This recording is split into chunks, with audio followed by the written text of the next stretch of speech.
certo? Número 3. Em 1694, uma expedição chefiada pelo bandeirante Domingos Jorge Velho, falamos dele aqui, foi encarregada pelo governo metropolitano de destruir o Quilombo dos Palmares.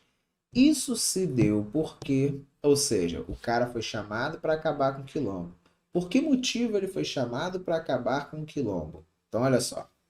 Ó, isso se deu porque é o seguinte, ele foi chamado para acabar com o Quilombo por quê? O que o Quilombo trazia para a coroa portuguesa, né? Para o governo metropolitano, como ele diz aqui, certo? E aí vamos lá, na letra A. Ó. Os paulistas excluídos do circuito de produção colonial centrada no Nordeste queriam ali estabelecer pontos de comércio, sendo impelidos pelos quilombos. Olha só, o Quilombo dos Palmares pega regiões onde os paulistas, os bandeirantes e tal chegavam. Não, não, tá nesse ponto. E outra, já no finalzinho do 17, esse circuito de produção colonial ele ainda era concentrado no Nordeste, mesmo que em crise. Isso está certo.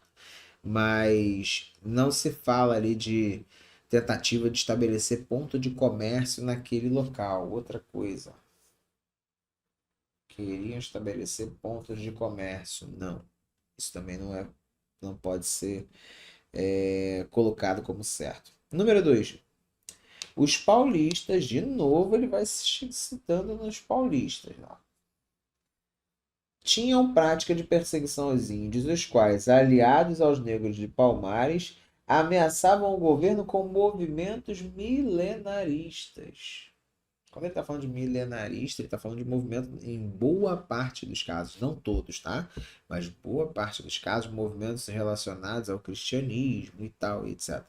Cristianismo e hinduísmo, né? Quando a gente fala lá do Gandhi, em outros contextos e tudo mais. Mas movimentos milenaristas não tem nada a ver, certo? E aí vem a letra C, ó. O quilombo desestabilizava o grande contingente escravo existente no Nordeste, ameaçando a continuidade da produção açucareira e da dominação colonial.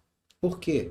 Se essas pessoas, se esses indivíduos escravizados, eles saem, fogem do engenho e eles vão para o quilombo, isso vai desestabilizar o contingente escravizado.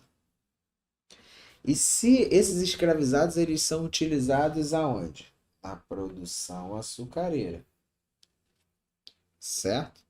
E como que é uma escravidão? É uma relação onde um é o dominador, que é o proprietário de terra, o senhor de engenho, e o outro é o dominado, que é o escravizado. E olha aqui como é que está a opção. Ó. O quilombo desestabilizava a produção açucareira e também a dominação o quê? Colonial. A dominação desses escravizados sobre esses senhores.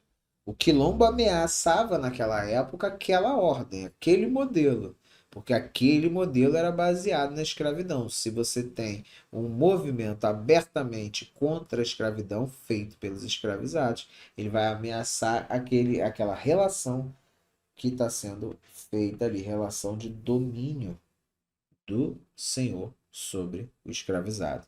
Gabarito dessa aí, letra C de casa. O que está errado na letra D? Vamos lá.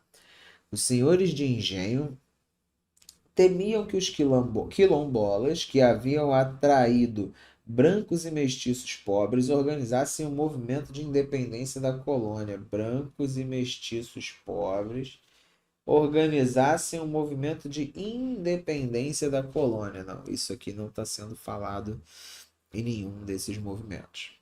Tá? Movimento de independência ainda não. Tá? Você não escuta falar disso no Quilombo dos Palmares. Em outros movimentos, a gente pode até falar um pouco sobre. Tá? Letra E. Os aldeamentos de escravos rebeldes incitavam os colonos à revolta contra a metrópole? Não. Ó, incitavam os colonos contra a metrópole. Então, o quilombo incentivava, colocava o grande fazendeiro contra o governo português? Nada disso. Até porque o grande fazendeiro, o grande senhor de engenho, ele quer esse escravizado, para que esse escravizado trabalhe, para que tenha cana-de-açúcar, para que ele pague, né, o senhor de engenho pague por essa cana-de-açúcar em impostos para o governo português. Entendeu? Então, por isso a gente não pode marcar a letra E. Gabarito da número 3 é a letra C de casa.